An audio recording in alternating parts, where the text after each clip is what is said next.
औज़ुबिल्लाहिमिनश्शैतानिर्रजीम बिस्मिल्लाहिर्रहमानिर्रहीम। Today is our next topic that is adsorption isotherm. ठीक है, आइसो का मतलब होता है same, therm mean temperature. Adsorption जो है वो टेम्परेचर पे भी डिपेंड करती है। ठीक है, कितनी अमाउंट ऑफ एड्सॉर्बेट जो है एड्सॉर्बेंट पे एड्सॉर्ब होता है, ये किस पे डिपेंड करता है? टेम्परेचर पे भी डिपेंड करता है और प्रेशर पे भी डिपेंड करता है। अगर जैसे जैसे हम टेम्परेचर इंक्रीज़ करते हैं तो एड्सॉर्प्शन डिक्रीज़ होती है। ठीक है, डिसॉर्प्शन होती है। अगर हम प्रेशर इंक्रीज़ करते हैं तो गैस मॉलिक्यूल्स क्या होते हैं? एक दूसरे के करीब आते हैं।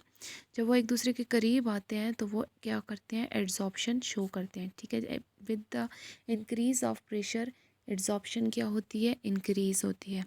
अब एड्सॉर्प्शन आइसोथर्म क्या होता है कि the relationship between the equilibrium pressure of a gas and it's amount on the solid adsorbent at any constant temperature. ठीक है, आइसोथर्म में तो हम टेम्परेचर को क्या रखेंगे? कांस्टेंट रखेंगे। कितनी अमाउंट ऑफ गैस जो है with the increase of pressure adsorb हो रही है एड्सॉर्बेंट पे एट कांस्टेंट टेम्परेचर, इसको हम कहते हैं एड्सॉर्प्शन आइसोथर्म।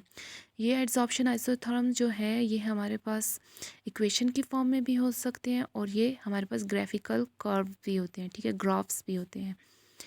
अब types of adsorption isotherms, there are two types of adsorption isotherms. ठीक है, एक है लेग्म्यूर एड्सॉर्प्शन आइसोथर्म और दूसरा है फ्रेंडलिक एड्सॉर्प्शन आइसोथर्म। जो लेग्म्यूर था, ठीक है, लेग्म्यूर एड्सॉर्प्शन आइसोथर्म, ठीक है, इसको लेग्म्यूर मॉडल इसलिए कहते हैं क्योंकि ये लेग्म्यूर ने इसको पेश किया था। ठीक है, ये उसके नेम पे है, लेग्म्यूर एड्सॉर्प्शन आइसोथर्म। और ये इसकी assumptions ये थी कि जो सरफेस है वो हमारे पास क्या हो? होमोजीनियस हो। ठीक है, जो एड्सॉर्बेंट सरफेस है वो हमारे पास होमोजीनियस हो। जितनी भी वो एड्सॉर्बेंट सरफेस है वो हमारे पास साइड्स जो हैं, ठीक है, जो मॉलिक्यूल जहाँ पे जाके एड्सॉर्ब होंगे वो जो साइड्स हैं वो हमारे पास इक्विवेलेंट हों। ठीक है, और जो हमारे पास लेग्म्यूर ने ये कहा था कि जो सरफेस पे, सॉलिड सरफेस पे एड्सॉर्प्शन होती है वो हमारे पास मोनोलेयर एड्सॉर्प्शन होती है। और उसने ये कहा था कि जो मॉलिक्यूल्स हैं उनकी आपस में इंटरेक्शन कोई भी नहीं होती। ठीक है, no interaction between the adsorbate molecule on adjacent sides. ठीक है, आपस में उनकी कोई भी इंटरेक्शन नहीं होती।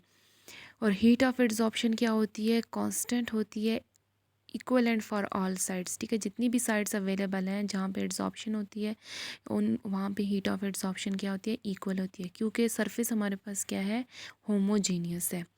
और जो एड्सॉर्बेट मॉलिक्यूल है वो ठीक है, उसमें ये टेंडेंसी है। ठीक है, जब प्रेशर हम इंक्रीज़ करते हैं क्लोज कंटेनर में, वहाँ पे गैस हमारे पास एड्सॉर्प्शन भी शो करती है और डीसॉर्प्शन भी शो करती है। लेग्म्यूर ने ये कहा था कि एड्सॉर्प्शन और डीसॉर्प्शन प्रोसेस दोनों एक साथ हो रहे होते हैं। ठीक है,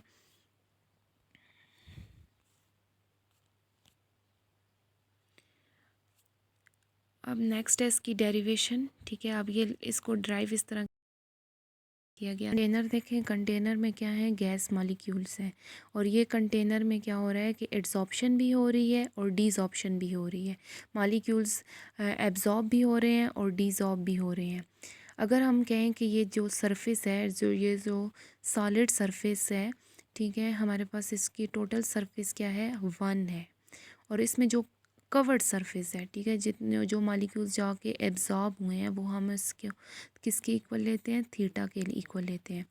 और जो अनकवर्ड सरफेस है तो उसको हम किस तरह लेंगे? टोटल सरफेस में से कवर्ड को माइनस करेंगे तो 1 माइनस क्या हो जाएगा? थीटा हो जाएगा। जो एड्सॉर्प्शन है, ठीक है, वो रेट ऑफ एड्सॉर्प्शन जो है वो डिपेंड करती है कितनी हमारे पास अवेलेबल साइड्स मौजूद हैं। ठीक है, जो अनकवर्ड साइज़ है वो हमारे पास कितनी अवेलेबल है? ठीक है, अनकवर्ड साइड्स कितनी है? एड्सॉर्प्शन जो है इतनी ज़्यादा होगी। ठीक है, जितनी ज़्यादा अनकवर्ड साइड होंगी उतनी ज़्यादा हमारे पास क्या होगी? एड्सॉर्प्शन होगी। ठीक है, एक तो रेट ऑफ एड्सॉर्प्शन इस पे डिपेंड करता है और दूसरा रेट ऑफ एड्सॉर्प्शन डिपेंड करता है किस पे? प्रेशर पे। ठीक है, क्वेश्चन 1 देखें कि रेट ऑफ एड्सॉर्प्शन डिपेंड करता है अनकवर्ड साइड्स पे। ठीक, कवर्ड साइड्स हमारे पास क्या है 1 माइनस थीटा। और रेट ऑफ एड्सॉर्प्शन इक्वेशन 2 देखें कि वो किस पे डिपेंड करता है, प्रेशर को। अगर हम इक्वेशन 1 को और 2 को कंबाइन करें तो हमारे पास क्या आता है 1 minus theta into P, pressure. ठीक है, अगर हम प्रोपोर्शनैलिटी का साइन हटाते हैं तो इधर हमारे पास कांस्टेंट लगता है के ए। के ए क्या है हमारे पास, रेट कांस्टेंट है एड्सॉर्प्शन का। ठीक है, के ए क्या है हमारे पास, एड्सॉर्प्शन का रेट कांस्टेंट है। अब हमने, ठीक है, लेंगम्यूर ने यह भी कहा था कि अगर एड्सॉर्प्शन हो रही है एक कंटेनर के अंदर तो वहाँ पे डीसॉर्प्शन भी हो रही है। तो रेट ऑफ डीसॉर्प्शन किस पे डिपेंड करता है, कवर्ड सरफेसेस पे। ठीक है, कितनी कवर्ड सरफेसेस हैं उतना ज़्यादा हमारे पास क्या होगा, डीसॉर्प्शन होगा। ठीक है, जबकि रेट ऑफ एड्सॉर्प्शन अनकवर्ड पे इस पे डिपेंड करती है, जितनी अनकवर्ड सरफेसेस होंगी उतनी एड्सॉर्प्शन होगी। जबकि डीसॉर्प्शन क्या होगी, जितनी हमारे पास कवर्ड सरफेसेस होंगी उतना ज़्यादा हमारे पास क्या होगा, डीसॉर्प्शन होगा। और हमने देखें जो रेट ऑफ डीसॉर्प्शन है वो क्या है हमारे पास, कवर्ड सरफेस है के इक्वल है। तो कवर्ड सरफेस हमारे पास क्या है, थीटा। ठीक है, अगर हम प्रोपोर्शनैलिटी का साइन हटाएं तो हमारे पास कांस्टेंट आता है यहाँ पे के डी, इक्वल का साइन आएगा और रेट कांस्टेंट यहाँ पे जो आएगा वो क्या है, के डी। ये अब हम रेट ऑफ एड्सॉर्प्शन को और रेट ऑफ डिसॉर्प्शन को कंपेयर करें। Compare equation 1 and 2। ठीक है, R A is equal to R D. अब इनके इक्वेशन से इधर पुट करें, आर ए हमारे पास क्या है, के ए 1 माइनस थीटा इंटू पी। और आर डी हमारे पास क्या है, के डी इंटू थीटा। अब के डी को क्या करें, दूसरी साइड पे जाके डिवाइड कर दें, ये हो जाएगा के ए बाई के D 1 minus theta into P. और यहाँ पे हमारे पास जो थीटा है वो अकेला हो जाएगा। तो थीटा इज़ इक्वल टू के ए डिवाइड बाई के D 1 minus theta into P. अब के ए जो है, के ए बाई के डी हम इसको अगर लिख लें के की इक्वल, ठीक है, ये हमारे पास के की इक्वल है। तो ये हमारे पास इक्वेशन आ जाएगी, थीटा इज़ इक्वल टू के 1 माइनस थीटा इंटू पी। अब क्या है कि हम के theta is equal to K, अब पी को हम अंदर मल्टीप्लाई कर देंगे तो ये आ जाएगा पी माइनस पी थीटा। तो ये हो जाएगा, फिर अगर के को भी इसके साथ मल्टीप्लाई कर दें तो ये हो जाएगा थीटा इज़ इक्वल टू के पी माइनस के पी थीटा। अब क्या करना है कि ये जो साइड इस साइड पे माइनस हो रहा है तो हम इसको दूसरी साइड पे क्या करेंगे, डिवाइड कर दें, प्लस करेंगे। ठीक है, ये हो जाएगा theta plus K P theta is equal to, ये आ जाएगा के पी। तो अब क्या करना है, यहाँ से अब नेक्स्ट थीटा को कांस्टेंट लेना है। थीटा को क्या करेंगे हम, कॉमन ले लेंगे, थीटा बाहर आ जाएगा तो पीछे बच जाएगा 1 plus K P is equal to के पी। ठीक है, यहाँ पे हम थीटा को अकेला करेंगे, जो चीज़ इसके साथ मल्टीप्लाई हो रही है तो दूसरी साइड पे जाके क्या हो जाएगी, डिवाइड हो जाएगी। तो हमारे पास इक्वेशन आ जाएगी थीटा इज़ इक्वल टू के P divided by 1 plus K P. अब जो हमारे पास के क्या है वो क्या है, एक्विलिब्रियम है, where K is an equilibrium and is refer to as adsorption coefficient. ठीक है, ये जो हमारे पास के है ये हमारे पास क्या है, एड्सॉर्प्शन कोफिशिएंट है। नेक्स्ट है, if the amount of gas adsorb per gram of adsorbents is that equation equal to theta.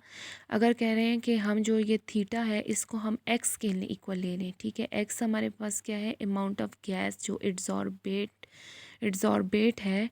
ठीक है, अगर हम थीटा जो है उसको हम एक्स के इक्वल ले लें, एक्स हमारे पास क्या है, एड्सॉर्बेट। ठीक है, अमाउंट ऑफ गैस है जो एड्सॉर्ब हो रही है एड्सॉर्बेंट पे। अगर हम इसको एक्स ले लें थीटा को तो हमारे पास इक्वेशन आ जाएगी के ए, ठीक है, K A P divided by 1 plus K B P for gaseous equation system. ठीक है, अगर हमारे पास कोई गैसियस सिस्टम है तो एक्सटेंट ऑफ एड्सॉर्प्शन हमारे पास क्या डायरेक्ट प्रोपोर्शनल होगी थीटा के। ठीक है, ये देखिए हमें पीछे मैंने आपको बताया थीटा हमारे पास क्या है, ये कवर्ड सरफेस है। ठीक है, theta is equal to covered,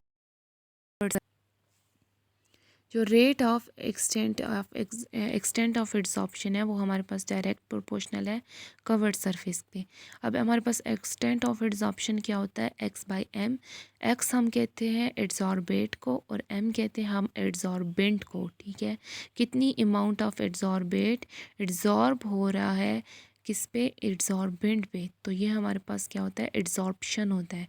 तो इसको हम कहते हैं एक्सटेंट ऑफ एड्सॉर्प्शन। तो एक्सटेंट ऑफ एड्सॉर्प्शन डिपेंड करता है कि कितनी हमारे पास क्या है, अवेलेबल अनकवर्ड साइज़ है। ठीक है, अब हम इधर से प्रोपोर्शनैलिटी का साइन हटाएंगे तो हम के लिख देंगे x by m. X by m is equal to K. अब थीटा की वैल्यू क्या है हमारे पास, K A A P divided by 1 plus B P. ठीक है, यहाँ पे हम थीटा की वैल्यू पुट करेंगे तो के हमारे पास क्या है, एड्सॉर्प्शन कांस्टेंट है। ए और बी क्या है, एड्सॉर्प्शन और डीसॉर्प्शन कांस्टेंट है। ठीक है, और उसकी वैल्यू डिपेंड करती है nature of the gas molecule that are its adsorbed on the surface.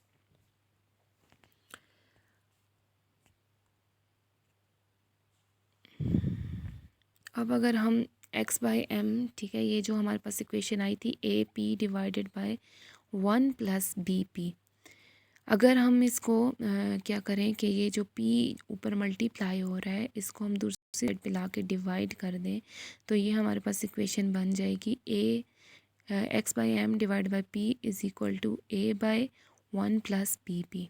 ठीक है, अगर हम इस इक्वेशन को इन्वर्ट कर दें, उल्टा कर दें, तो ये हमारे पास प्रेशर ऊपर चला जाएगा, एक्स बाई एम नीचे आ जाएगा और 1 प्लस बी पी ऊपर चला जाएगा और ए क्या होगा हमारे पास नीचे आ जाएगा। अगर हम इसको रीअरेंज करें तो ये हमारे पास आ जाएगा p divide by x by m is equal to 1 by A plus B by A into P.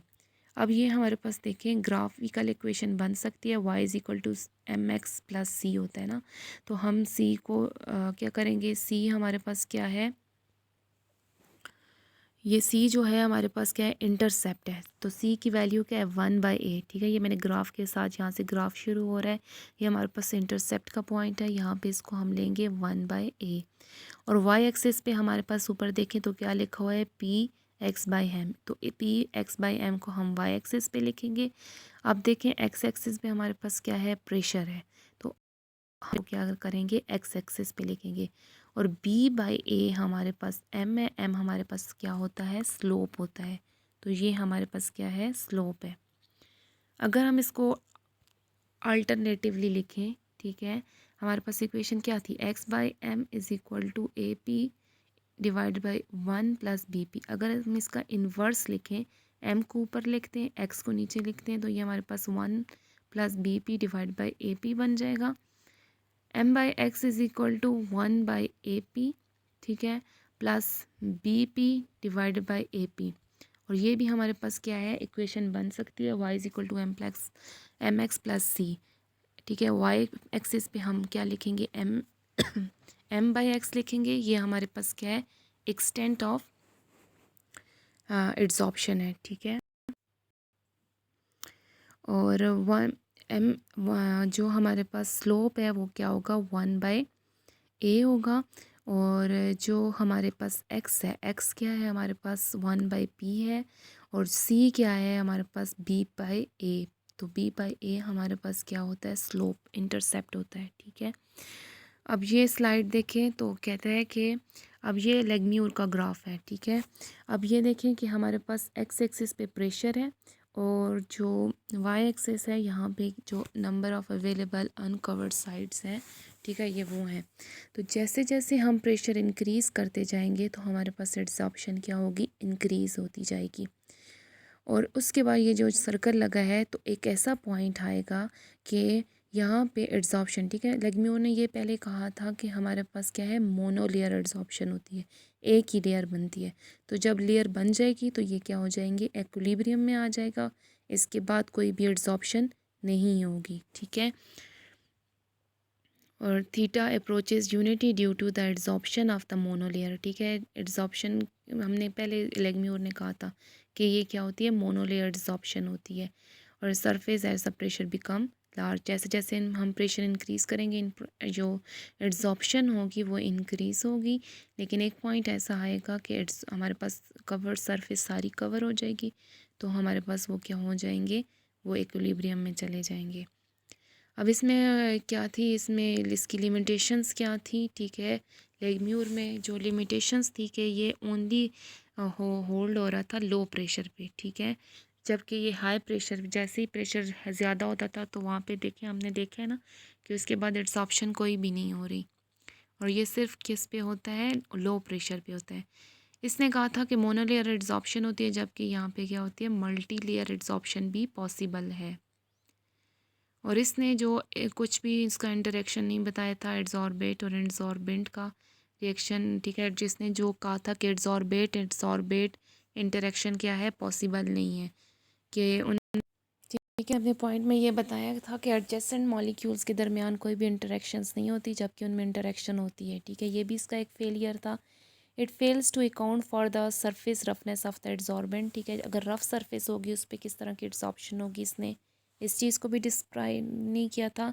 अब saturation value of adsorption depend upon temperature, ठीक है। सेचुरेशन वैल्यू क्या होती है, ये जिधर सर्कल लगा हुआ है यहाँ पे देखें, मैक्सिमम एड्सॉर्प्शन हो गया, सेचुरेशन हो गई है, तो यहाँ पे जो वैल्यू आती है इसको हम कहते हैं सेचुरेशन वैल्यू ऑफ एड्सॉर्प्शन। तो ये डिपेंड करती है किस पे, टेम्परेचर पे। बस आज के लिए इतना ही है, ठीक है। आज हम एक ही एड्सॉर्प्शन आइसोथर्म करेंगे, नेक्स्ट क्लास में हम लेगम्यूर एड्सॉर्प्शन आइसोथर्म करेंगे, और इन दोनों में डिफरेंस क्या है वो हम स्टडी करेंगे, ठीक है। आज जो थी ऑनलाइन क्लास थोड़ी पॉसिबल नहीं थी, तो इसलिए मैंने लेक्चर रिकॉर्ड की है, आप लोग ये पढ़ लेना, ठीक है। Okay, thank you.